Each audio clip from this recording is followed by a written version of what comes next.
আমাদের গ্রামে ফাল্গুন মাসে 3টে বিয়ে বাড়ি আছে এবং 3জনেই মেয়ে। ভাবলেই অবাক লাগে না মেয়েদের জীবনটাই কেমন একটা। আর মাত্র কয়েকটা দিন, তারপর নিজের গ্রাম, নিজের পরিবার সবকিছু ছেড়ে একটা নতুন পরিবেশ, নতুন পরিবারে গিয়ে মানিয়ে নেওয়া। ওদের জন্য নতুন একটা জীবন অপেক্ষা করে আছে। আর এই নতুন জীবনে যাওয়ার আগে আজকে আমরা ওদের নিমন্ত্রণ করেছি আইবুড়ো ভাত খাওয়াবো বলে। আমি না সুন্দর করে রান্না করে গুছিয়ে খাওয়াতে ভীষণ ভালোবাসি। আর এরকম সুযোগ আসলে আমাদের সামর্থ্য অনুযায়ী যতটুকু পারি তাই দিয়ে সুন্দর করে গুছিয়ে পরিপাটি করে খাওয়ানোর চেষ্টা করি। যদিও আমাদের খুব বেশি সামর্থ্য নেই, তবে যতটুকু সামর্থ্য আছে তাই দিয়েই করার চেষ্টা করি। আমার ভাগ্যে না আইবুড়ো ভাত জোটেনি। আসলে আমাদের বিয়েটা এমন পরিস্থিতিতে হয়েছিল যে আইবুড়ো ভাত আর খাওয়া হয়নি। আমি যেমন সুন্দর করে গুছিয়ে পরিবেশন করতে ভালোবাসি, আমিও চাই আমাকে গুছিয়ে সুন্দর করে পরিবেশন করুক, কিন্তু সেটা কেউ কখনো করেনি। সেটা আমার দুর্ভাগ্য। আসলে জীবনে অনেক দুর্ভাগ্য নিয়ে জন্মেছি।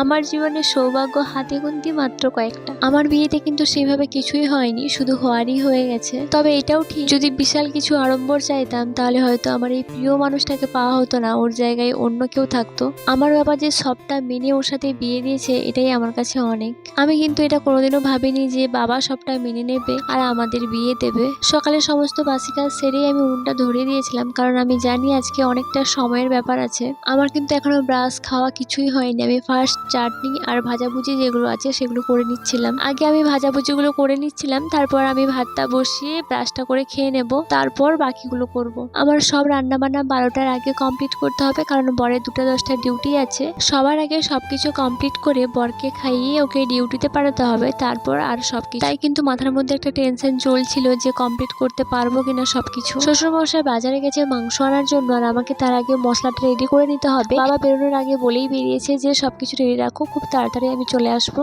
আমার বাড়িতে কারো নিমন্ত্রণ থাকলে আমার কিন্তু খুব টেনশন হয় যে রান্নাটা ঠিকঠাক ভাবে করতে পারবো কিনা, নুন ঝাল ঠিক থাকবে কিনা, রান্না খেয়ে কি বলবে, ভালো বলবে তো, এইসব নানান চিন্তা আমার মাথার মধ্যে ঘুরতে থাকে। যাই হোক, রান্না কিন্তু আমার কমপ্লিট হয়ে গেছে আর বর খেয়ে ডিউটিতে চলে গেছে। আর এদিকে এরা কিন্তু আইবুড়ো ভাত খেতেও চলে এসেছে। দুজন এসেছিল, আরেকজন আসেনি, ও স্কুলে গেছে। আর মাঝেরটা কিন্তু কোল কন্যা। এই যে সব রিচুয়াল, এগুলো কিন্তু আমি আগে করে নিয়ে, এটা ছিল আমার কাছে ফার্স্ট টাইম। প্রথমে ওদের চুলে তেল দিয়ে চুলটাতেও খোপা করে দিলাম, তারপর আমি ওদের আশীর্বাদ করছিলাম। এরপর ওদের চন্দন ফোঁটা দিয়ে মালা খুশি পরিয়ে দিলাম। এইগুলো ছোট থেকে মা বৌমাদের করতে দেখেছিলাম, আজ আমি নিজে করছি। নিজেকে না বড্ড বয়স্ক বয়স্ক মনে হচ্ছে আমি অনেক বড় হয়ে গেছি। এতটা যে বড় হয়ে গেছি মানতে পারছি না, তবে ভালোই লাগছিল এগুলো করতে। আশীর্বাদের পর্ব তো শেষ, এবার খাওয়া দাওয়ার পালা। তোমাদেরকে তো বলাই হয়নি যে আমি খাওয়া দাওয়ার জন্য কি ব্যবস্থা করেছিলাম। আমি রান্না করেছিলাম ওদের জন্য আজ ভাত, ডাল, বেগুন ভাজা, আলু ভাজা, কষা মাংস, দই, মিষ্টি, পাঁপড়, এইটুকুই করেছিলাম। দেখো ওরা কিন্তু বসে পড়েছে খেতে।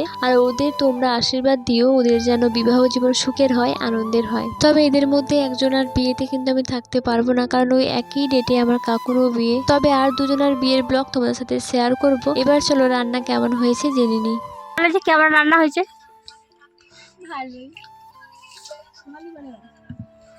কেমন? তুমি কি বলো?